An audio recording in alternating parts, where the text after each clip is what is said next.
And tonight we are joined by an audience. Mko salama? Salama. You're ready to get into the Saba spirit? Yes. Yes, and tonight our conversation will be facilitated by none other than Ayub Abdikadir. But speaking as someone who is in the audience, we have our mics ready. All right, Ayub Abdikadir, over to you.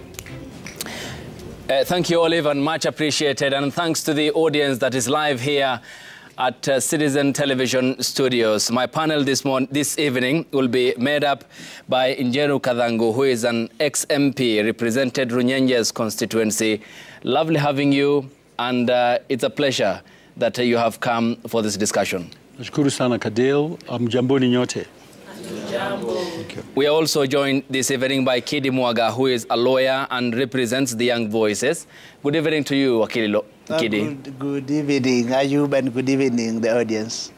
Good evening. Yes, thank you. And next up is Cosmas Kinyadudi, who is a political and policy analyst, also joins us this morning. Asante sana. Karibu. Much appreciated. And also James Gakuo, who was an activist in 1990 when Kenyans took to the street to demand for multipartyism, again, also with the raft of the other changes that they had called for. Good evening. Very well. Asante sana. Thank you. Tumefurahi kuwa nawe hapa. And to you, the live audience here, who have granted us their company. We appreciate.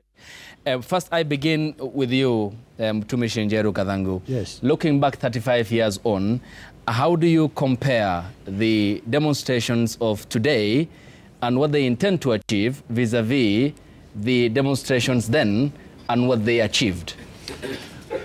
First of all, I think it is important to reflect not only about 35 years ago, but about how this nation has been developing step by step since August 1961, when Jomo Kenyatta was released from Mararar. It is 65 years now. And I would like Kenyans, not at this stage, but all stages, to remember that they have been ruled kimabafu throughout. Number one. Number two is that this nation has lost one generation, 30 years. All the years that Daniel Toroitich Arap Moi ruled, he made sure that all those young people who are in school, first and foremost, were denied knowledge, were obstructed.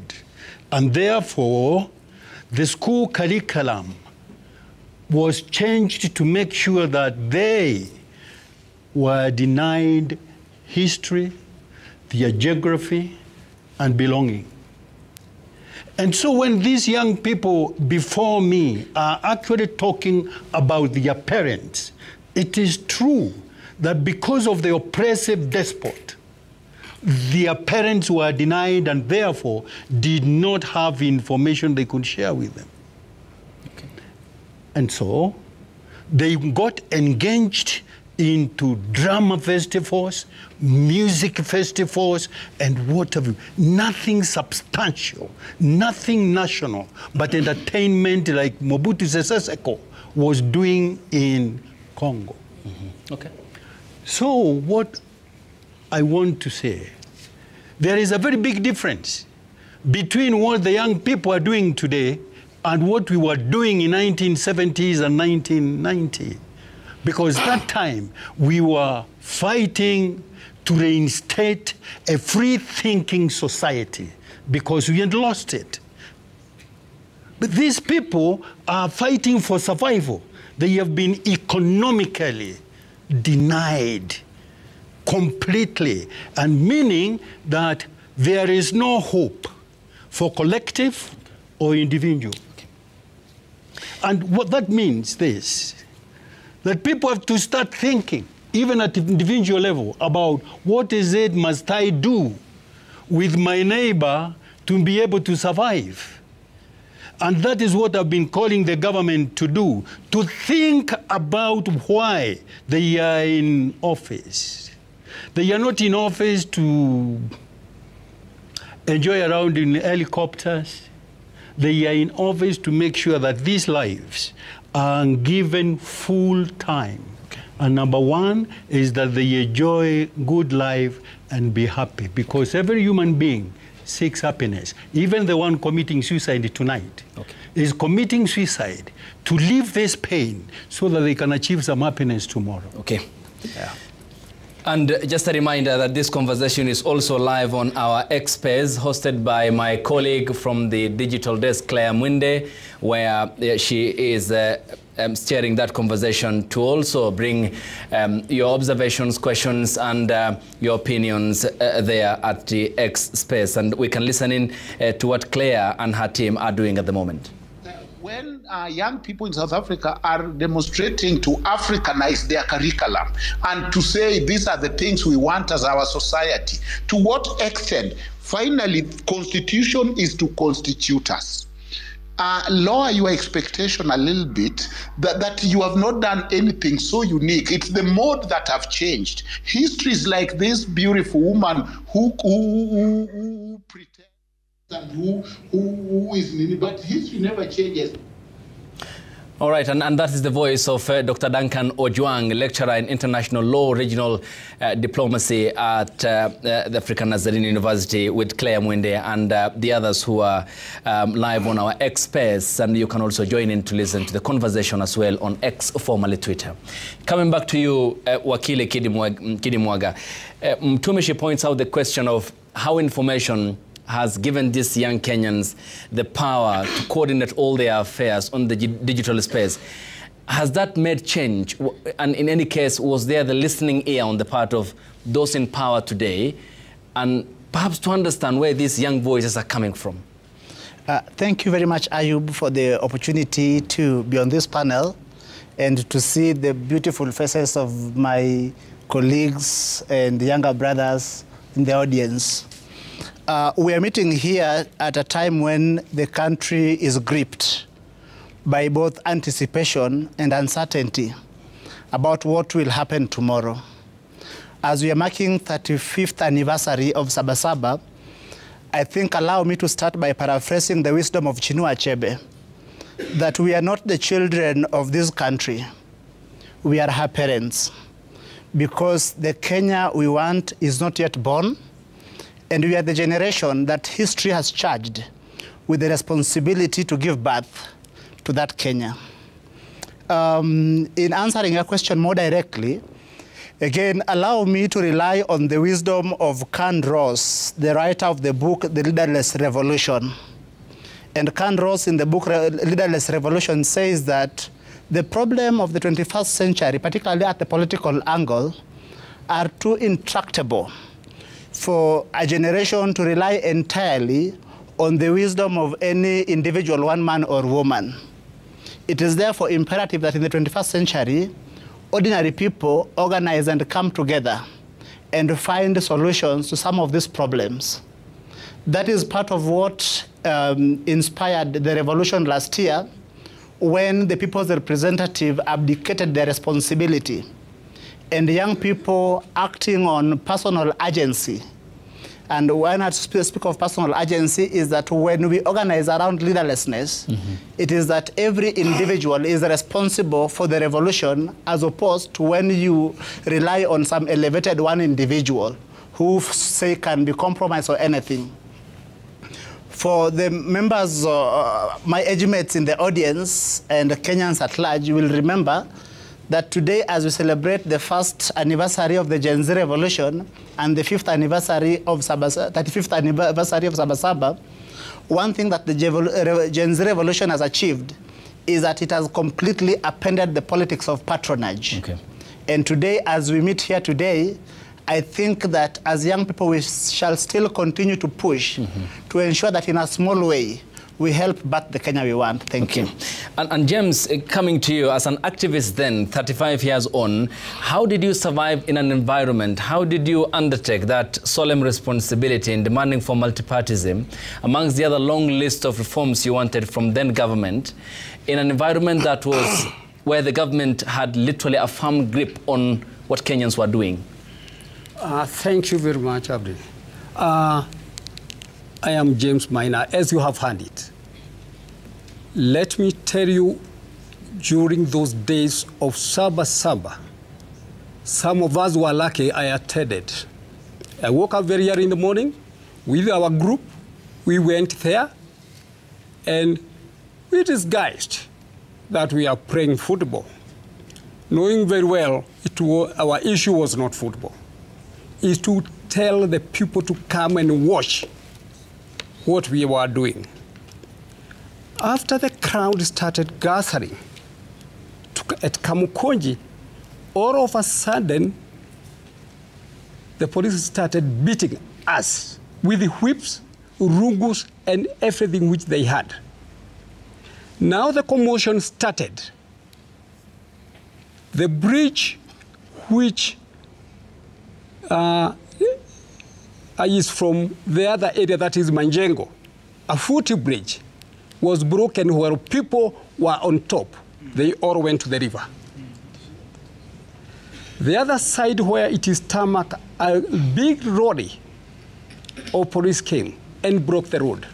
There was no way, so people were beaten badly at Kamukonji, and the only way to get out is to get into the river. I tell you, Nairobi River during those days, all those staffs from Gekomba,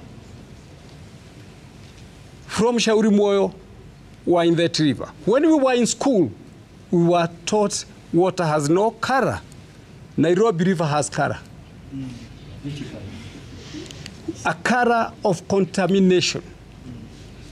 And I'm happy, you gentlemen, you have been told that after 2 years, Nairobi River, you'll be going there to get fish. Which fish can stay in such a river?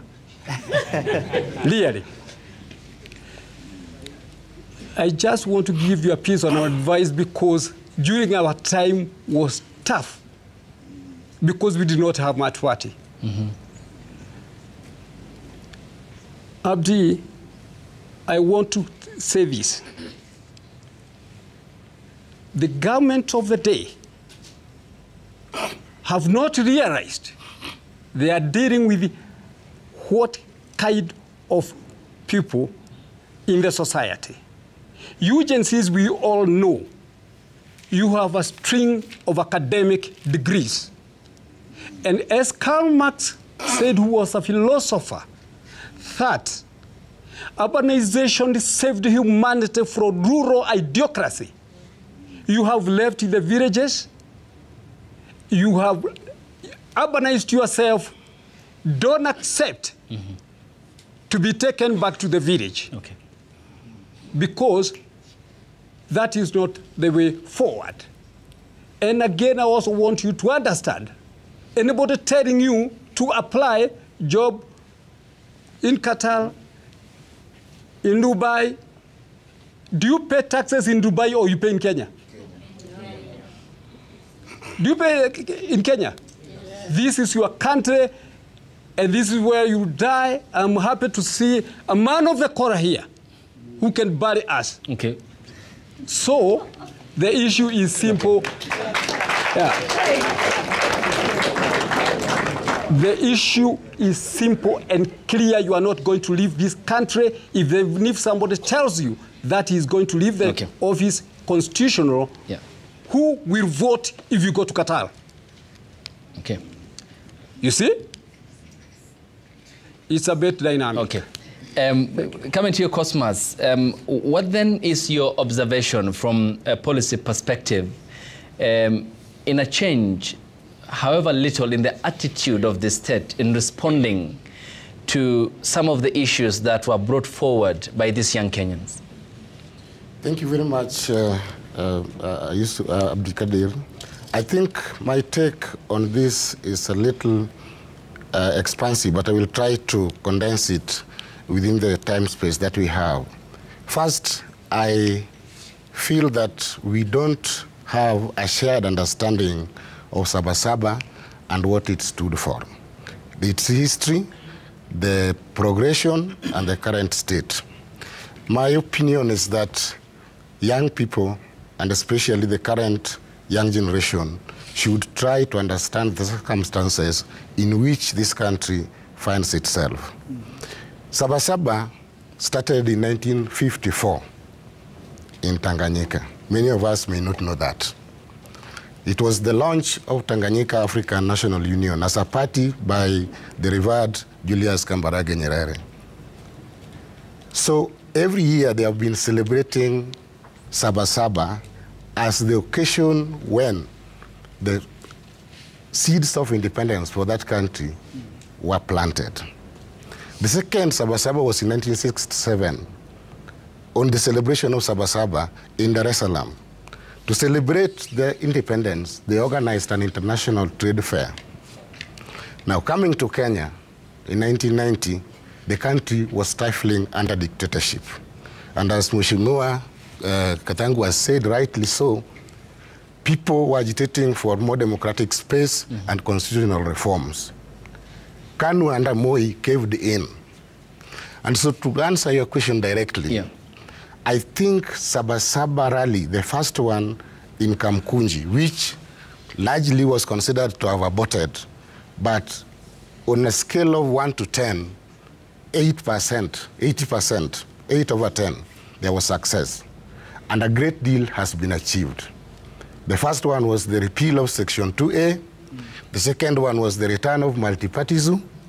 And today, the greatest one is the Constitution 2010. And so the space in which we are operating today, those who have lived through it know that it's much more open and has achieved a lot more.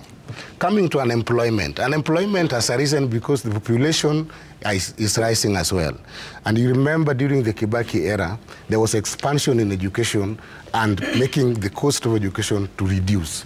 And so many Kenyans were able to go to school and also attain specific special skill training. Without the matching economic growth, it necessarily leads to unemployment and inflation.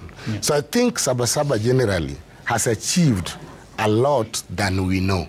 And this is what we should be telling our people, that tomorrow we should be celebrating the achievements of Saba Saba instead of trying to address other issues using Saba Saba. Otherwise, we are going to miss the original intention of Saba Saba and then camouflage other interests, camouflage other specific challenges that are facing us today with the successes of Saba Saba. Do you then mean some of the issues that were brought on the table that the president appreciated last year, that they were cogent, there were issues needed to be discussed, which you say shouldn't be part of the agenda tomorrow?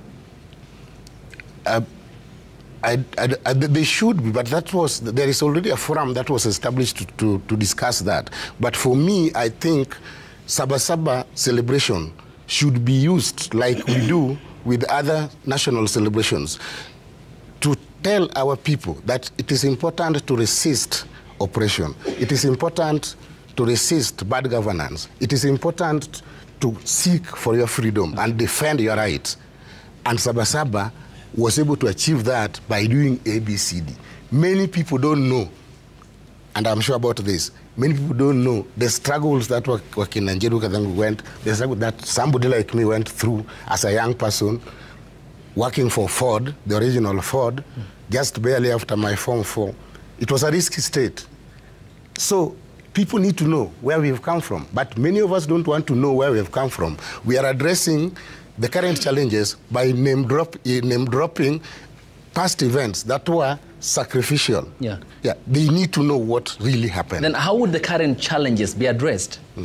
The current challenges should be addressed by engagement, constructive engagement between the leaders and the led, but using the framework that is established in law. Okay. I'll bring in my colleague Olive, but yes, Mutumishi, you have a right to reflect. Very small here.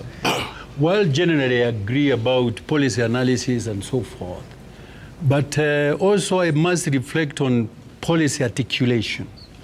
Would we be celebrating tomorrow about Saba Saba 1990? Because if we all agree that this generation is actually fighting for something, which means that Saba Saba has not achieved. And because it has not achieved, then we must do is to enhance our struggle to be able to achieve the first intentions of Saba Saba. And like I said, although I did not say completely, I coordinated the Saba Saba activities of the 7th July 1990.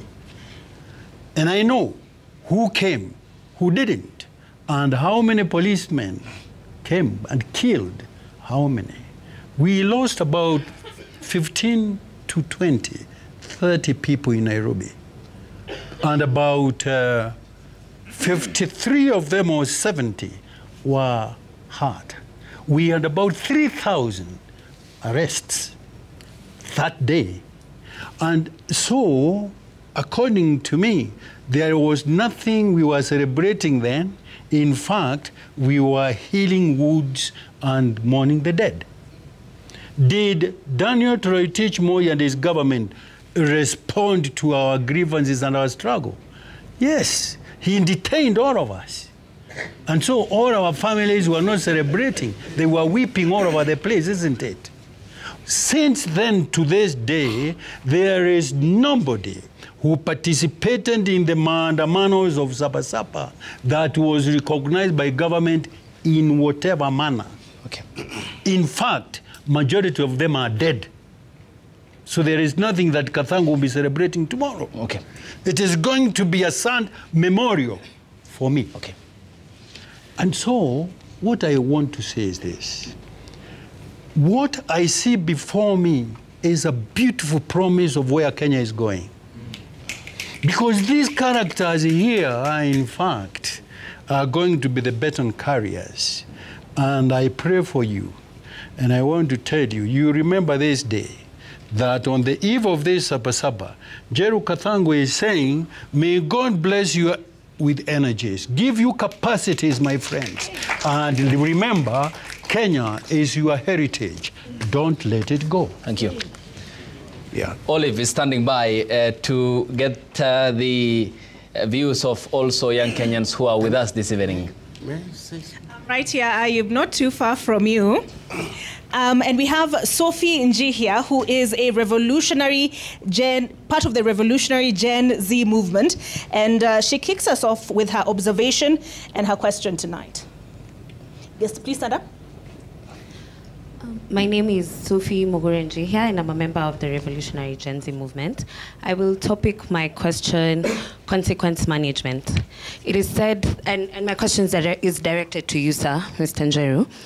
It is said that there are two ways of enslaving a nation, through debt and through the sword. At the moment, this regime is using both. When it comes to the sword, they're using ethnic profiling to state that this protests are organized by a specific community, specifically the Agikuyu community, which I come from. So I did not see our elected leaders come out. Personally, I'm from Thika. I didn't see my elected leader come out to defend that and say that my youth from Thika are not the ones doing this. So my question to you is, what is the place of common good for the elected leaders when it comes to defending the people who they're elected to defend? And when they fail, then, when do the citizens have the power to execute Article 1 that says that the citizens can exercise their power directly? And I would like to underline the word directly. All right, thank you for that question, Sophie. We have a second question, not too far from Sophie. We have here ODM Comrades chapter. This is Wainaina Gerald. Wainaina, I'll ask you to stand up as well. Wainaina Gerald Owor. Gerald Owor, not Wainaina, sorry. Oh, I beg your pardon, Gerald Owor. Yes. My name is Gerald Owor. I'm the chairperson for the ODM Comrades chapter, Nairobi County. I'm happy to listen to the history of where we have come from as a country. And I support that we still need to proceed and pursue whatever our parents started. Through that, we managed to get the repeal. And we must also not fail to add, Moi used something like tribalism in his time. That why he did not want to repeal the Section 2A. That this thing of when we bring multi-party, it will lead to tribal parties. It will cause a lot of tribalism. Now, during that time, we are seeing a difference in how that thing was organized. We see our leaders were somehow united by then. We see the church was also united by then against the state. Trade union movement during that time had a voice that could propel the government to listen. But where do we come from, or how have we reached to the point where we are today? We have reached to a point where leaders in parliament, nobody can stand up and say this is the problem. And everything the executive says, there's no separation of power between the executive, legislature, or even the judiciary. As a Gen Z, I don't see that. Number two, the government has also moved straight to the trade union. Allow me to cut you short. Just one question each so that we have everybody to have an opportunity to ask a question, please. Thank you. All right, thank you. So I will move to this side here. And Gerald, I apologize for that. Your name, please, and the organization you represent. My name is Elkana Kali from Kenyatta University.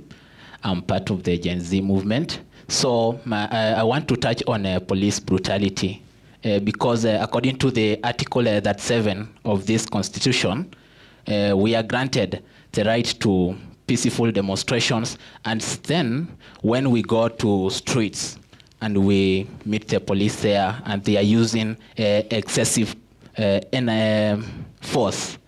So how can we curb, how can these policemen be controlled? Because wahenga walisema kichaka ni ile ile na nyali ndio tofauti.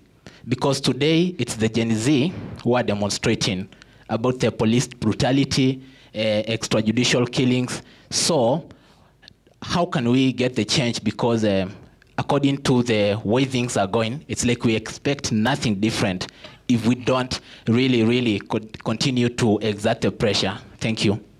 All right, Ayub, I think we can take those questions to begin with. One more for each round, more? Then we'll go for another round. All right, let's get one from a lady. We have one right here. Don't forget to introduce yourself. Good evening. My name is Damaris, a comrade from Murang'a University. My question is, when I look at the demonstrations that happens, you see like people go to the streets. Like when you ask a young person, why are you going to the street? They even don't know. Some of them don't know. They just go to the street because they think the government is oppressing them. And I think through the things that we are oppressed as the Gen Zs is through education and unemployment. Like you find right now, to study, you must have money to study in Kenya. You cannot study if you are from a poor background or a needy family because, like, for example, nowadays, a course cannot cost, per semester is 100 and something per course. And compared to the other times, people used to pay like 10,000, 20,000 to study. But nowadays, you find like a parent has to pay like above 40,000 for the person to study. Some of our young people are giving up their educations and their chances are given to other people because when you look like a comrade studying in school, you need rent, you need money for your food, you need everything, but the parent can't afford to pay all of that for you, for your education. Some are on the streets because they don't know what to do about it. And unemployment also. Some people have degrees, they are holding them at home, but they don't know what to do with them. And when they air themselves about their issues on televisions or demonstrations, the government just use it against them rather than listening to them. I think they should take that time to listen to the things that are aired to them. Thank you. All right, I've seen we have many more hands, but we will take another round of questions. But I'll allow Ayub to handle those ones first. Yes, Olive, thanks again. A reminder that this conversation is also live on our X page hosted by my colleague from the digital desk, Claire Mwinde, and we can now listen in for some few seconds before the 4 questions are responded to. Till cows come home. But if we do not embrace meritocracy during the voting day, we are going to be in trouble. There are many people here today who have very solid ideas. You may think that they're in Singapore, they're in Norway, they're in South Korea. They know the kind of leader they want to elect. But in sometime in August, on the 8th of 27, when they go to cast their ballots, they'll be looking for a surname from their village. They'll be looking for the person who's been stealing public resources. Those are the people they give into office. So if we do not embrace meritocracy, if we do not reward character, capacity, and competence, if we do not punish impunity, mediocrity, and corruption, we'll be having these X spaces till all of us are graying. Thank you. Okay, thank you so much. Our time is well spent and we're about to just close. There are over 130 requests to speak, but because of time, we may not be able to do this. But as I said, we usually have these sessions often. Open mic sessions, it's all about the listeners, and listeners get a chance to speak throughout the space. So I just want to sample some of the comments in the comments section, and then we close on the way forward, and we will continue to have these discussions. Now, Moses Gatonga says, I think demonstration. Claire Mwinde and the previous speaker was Dismas Mokua talking about the place of meritocracy in the award of state appointments. And Mutumishi Kathangu, coming to you, Sophie pointed out 3 particular points. That was the ethnicization of the protests, a common good to defend the people from the representatives, and exercising Article 1. I think it is important for you and majority of people that think about this nation to remember and appreciate that the word common good, which is extremely important in a country like this one, that we think of our neighbors as people qualifying to share so equally and equitably with us. But the leaders of this nation have gone through a certain process. And this process must never be forgotten here, that the West has been very, very, very constant in things that they do with Africa. Constant. That they started with the curriculum. For example, Kenya has had about 5 or 6 curriculums since we started. None of you would agree with another generation about academics. Why? Because it has kept on changing every 5, 10 years. That's number one. Number two, for us to be engaged seriously, then they introduced another social problem called family planning, which was brought in the 50s, and it became quite a bang. And everybody started talking about that Kenyan women are actually giving birth like rats and rabbits. You know, a big insult. And that one misdirected us. Okay. Then the next thing was that the people elected in Africa were the yes men for colonialists. And therefore, when we talk about neocolonialism, we are talking about our own people who have been oppressing us. Then there is another thing. While they were doing that, they introduced pandemics. Pandemics, viruses. You cannot think about it, but you think it's a normal disease, abdicardial, that you think of HIV, you think of Ebola, you think of bird flu, you think of, and then corona, right? All of them, if you consider them closely, they are biological acts against the African states. So when we talk about the common good, your leader is in the thick of it, you know. And all these people, what they do the very first people who are mobilized to come and support them are the leaders we are talking about. And I have been in parliament, I can tell you, my friends, freely, that every time you hear of some bang in this country, some members of parliament are involved. Each one of them getting maybe about from 500,000 and above for him to go there, become a voting machine in parliament to mess you up. Okay. And that has been happening, it is constant. Disunity among leaders is intended.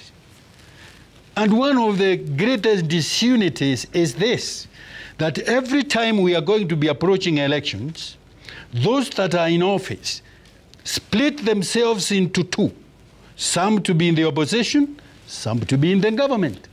Those who win, whether those in government or those in opposition, accommodate the rest.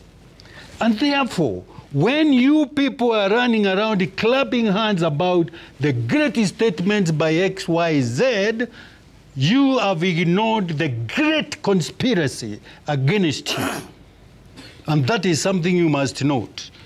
Don't think of your leaders as the one shouting most. Think of your leaders as those that have not been identified and have not emerged yet. That is where the division is. And the next thing is this, my friends, is that police brutality. Oh, you expect it. The policeman is an arrow of the leader. He is the bow of the assistant lieutenant to the leader. Meaning that every soldier that you see in this country, his business, because they have not been schooled to be civil, his business is to make sure that the president is safe and his ministers. He will do anything to you. Even if you are his mother and you are opposed to what we are saying, then you deal with you. Don't give your chest to the policeman. He is deeply frustrated. They get 26,000, and at the end of the month, everything has gone to taxes, to medicine, to transport, to water, to shoes. The fellows don't have shoes.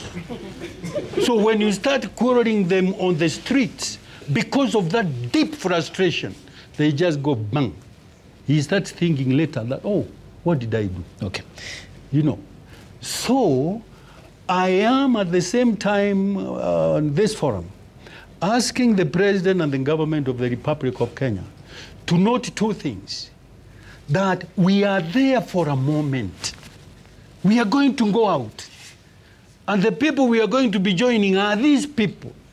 And our hope is in the young mind. Okay. And this young mind is the creator. He is the innovator. He is the pioneer. He is the discoverer. If we have got hope for this nation and dreams and visions of this society, then the hope is in those young people that you are eliminating daily on the streets. Okay, point again. And let me just say this. Yes, please.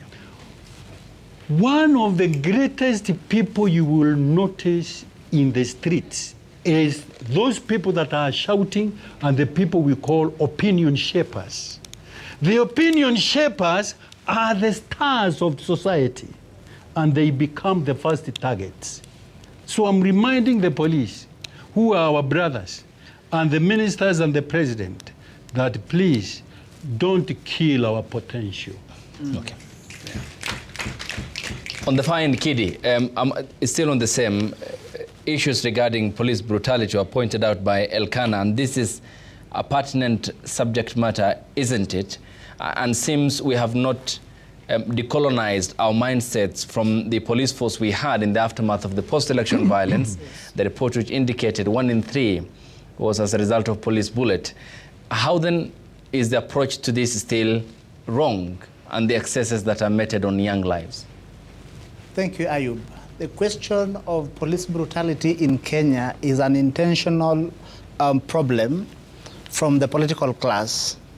As Mtumishi has eloquently pointed out, it appears that there is a deliberate attempt to weaponize law enforcement in Kenya against the people. Because if you look at the way the National Police Service is structured today, it is not any different from how police policing was done under colonialism and how it was done for the 50 years before we got the Constitution of Kenya 2010. So, because, for instance, the Constitution of Kenya 2010 attempts to reform the police and make it people-centric and people-friendly. What do we do? 11th, I think it is 11th Parliament or the 10th Parliament in 2014, we enact the Security Amendment Laws. What the Security Amendment Clause does is that then it takes away all the attempts to make the police independent and make it subservient to the political class. So then what happens? Then the political class does not have whims, does not spare any thoughts about using the police to brutalize the people. And we do this very successfully. We brutalize the people during IEBC Mondays in 2016. We deploy the police against civilians in 2017 elections. We deploy the police in 2023, and we continue to deploy the police so that today, as we speak, there is another problem, that we have the police stand by and then hire goons to then brutalize the citizens as the police stand watch. So the problem around the police brutality in Kenya is, to cure it, in my view, I think it must start with the political goodwill, that we must have a commander-in-chief and a political leadership that will say that never again will we use our police to brutalize our people, particularly young people. Because as again Tumishi had said, is that we are busy killing our future. So I think that for any time we are speaking about police brutality, we must place the blame where it deserves, and that is the commander-in-chief. Okay. Thank you. And Cosmas, yes. Damaris points out another important point, the purpose of going to the streets. Are we there? Is the purpose right, and given the feedback that we had from the state? Okay, that's where I have a challenge with the current movement, and especially the occasion of tomorrow. When you want to petition or protest, there must be a petition that is addressed to a specific institution. In this case, it has not been made clear by the organizers of tomorrow's function what they are petitioning and to whom they are petitioning. But let me say this, arising from what Mheshimiwa said.